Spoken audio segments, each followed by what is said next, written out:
बोलने पगली गे तोरा कोई और भेट गेलो। सफ सफ बोलने पगली गे तोरा कोई और भेट गेलो। तोरा कोई और भेट गेलो।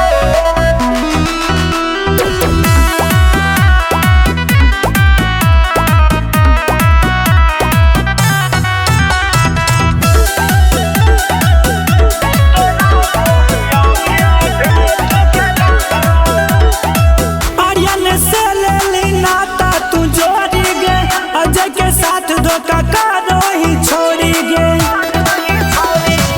आर्यन से ले ली नाता तू जोड़ी गे। अजय के साथ धोखा करो ही छोड़ी गे। मिले नैया वही किया कुका वही कोई ते पैट गेलो।